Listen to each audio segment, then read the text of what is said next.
ಎಲ್ರಿಗೂ ನಮಸ್ಕಾರ. ನಾನು ನಿಮ್ಮ ಅರುಣ್ ಸಾಗರ್. ಧೇನು ಕ್ರಿಯಾ ಆಯುರ್ವೇದ್ ಶ್ರೀರಾಮನಗರ ಭದ್ರಾವತಿಯ ಸುಹಾಸಿನಿ ಎನ್ನುವಂಥ ಒಂದು ಮಗು ಎಂತಹ ಒಳ್ಳೆಯ ಕೆಲಸ ಮಾಡಿದ್ದಾರೆ ಅನ್ನೋದನ್ನು ನಾನು ನಿಮಗೆ ಇವತ್ತು ತಿಳಿಸ್ತಾ ಇದ್ದೀನಿ. ಹಸುಗಳಿಗೆ ಆಯುರ್ವೇದದ ಔಷಧವನ್ನು ಕಂಡಿರತಕ್ಕಂಥ ಹುಡುಗಿ ದಯಾನಂದ ಸಾಗರ್ನಲ್ಲಿ ಇಂಜಿನಿಯರಿಂಗ್ ಕಾಲೇಜು ಓದುವ ಸಂದರ್ಭದಲ್ಲಿ ಅರ್ಧಕ್ಕೆ ಬಿಟ್ಟು ತನ್ನ ಇಡೀ ಕೆಲಸವನ್ನು ಸಮಾಜಕ್ಕೆ ಒಪ್ಪಿಸ್ಕೊಳ್ಬೇಕು, ಗೋವುಗಳನ್ನು ಉಳಿಸಬೇಕು ಅನ್ನೋದ್ರ ಕಡೆಗೆ ಅವಳು ಹೋರಾಡಿದ ರೀತಿ ಇದೆಯಲ್ಲ, ಅದು ಬಹಳ ಶ್ಲಾಘನೀಯ. ಯಾಕೆಂದರೆ ಅವರ ತಂದೆ ಮತ್ತು ಅವಳು ಅವರ ಹಸುವನ್ನು ಉಳಿಸ್ಕೊಳ್ಳಿಕ್ಕೆ ಭದ್ರಾವತಿಯಲ್ಲಿ ಡಾಕ್ಟ್ರನ್ನ ಕರೆಸ್ತಾರೆ.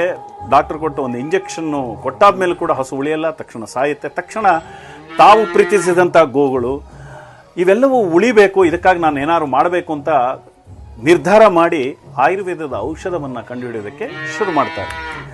ನಿಜವಾಗಲೂ ಅವಳು ಕಂಡುಹಿಡಿದಿರ್ತಕ್ಕಂತಹ 4 ಔಷಧಗಳು ತುಂಬ ಪ್ರಚಲಿತವಾಗಿದೆ, ತುಂಬ ಉಪಯೋಗ ಆಗ್ತಿದೆ ಆಯುರ್ವೇದಿಕ್ ಔಷಧ.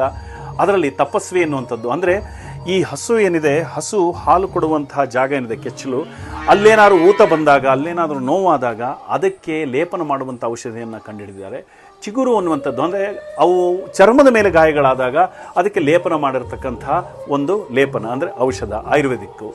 ಜೊತೆಗೆ ನಿಮಗೆ ವೃದ್ಧಿ ಅನ್ನುವಂಥದ್ದು, ಅಂದರೆ ಈ ಹಸುಗಳ ಮೇಲೆ ಸಣ್ಣ ಸಣ್ಣ ಕೀಟಗಳು ಓಡಾಡ್ತಾ ಇರುತ್ತೆ, ಅಂತಹ ಕೀಟಗಳು ಇರಬಾರ್ದು ಅನ್ನುವ ದೃಷ್ಟಿಯಿಂದ ಅದಕ್ಕೆ ಲೇಪನ ಮಾಡೋದಕ್ಕೆ ಬೇಕಾದಂಥ ಒಂದು ಔಷಧ. ಇನ್ನೊಂದು ದುಗ್ಧ, ಇದನ್ನು ಶ್ರೀಕೃಷ್ಣ ಪರಮಾತ್ಮ ಕುಡಿತಾ ಇರತಕ್ಕಂಥ ಹಾಲಿಗೆ ಈ ಹೆಸರನ್ನು ಹೇಳ್ತಾರೆ. ಅಂದರೆ ಗೋಮಾತೆಯ ಹಾಲಿನಲ್ಲಿ ಇರುವಂಥ ಪ್ರೋಟೀನನ್ನು ಜಾಸ್ತಿ ಮಾಡುವಂತಹ, ಅದರಲ್ಲಿರುವಂತಹ ಶಕ್ತಿಯನ್ನು ಜಾಸ್ತಿ ಮಾಡೋದಕ್ಕೆ ಈ ಔಷಧವನ್ನು ಕೊಡ್ತಕ್ಕಂಥದ್ದು.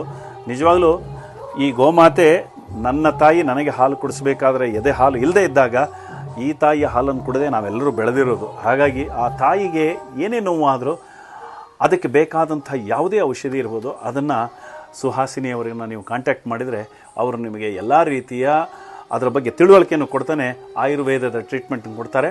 ನೀವು ಅವರೊಂದಿಗೆ ಯಾವಾಗಲೂ ಕಾಂಟ್ಯಾಕ್ಟಲ್ಲಿರಿ. ನಾವು ನಮ್ಮ ತಾಯಿಯನ್ನು ಹೇಗೆ ನೋಡ್ತೇವೋ ಗೋಮಾತೆನೂ ನಮ್ಮ ಭಾರತ ದೇಶದಲ್ಲಿ ಹಾಗೆ ನೋಡ್ತೀವಿ, ಅದನ್ನು ಉಳಿಸ್ಕೊಳ್ಳೋಣ. ನಿಜವಾಗಲೂ ಈ ಥರದ ಕೆಲಸ ಸಾಮಾಜಿಕವಾಗಿ ಮಾಡ್ತಾ ಇರ್ತಕ್ಕಂಥ ಇವರಿಗೆ ನಿಜವಾಗ್ಲೂ ನಾವು ಶ್ಲಾಘಿಸಲೇಬೇಕು. ಹಾಗಾಗಿ ನಿಜವಾಗಲೂ ಅವರ ಕೆಲಸಕ್ಕೆ ನಾವು ಯಾವಾಗಲೂ ಅವ್ರ ಜೊತೆಗಿರೋಣ ಅಂತ ಹೇಳ್ತೀನಿ. ನಮಸ್ಕಾರ.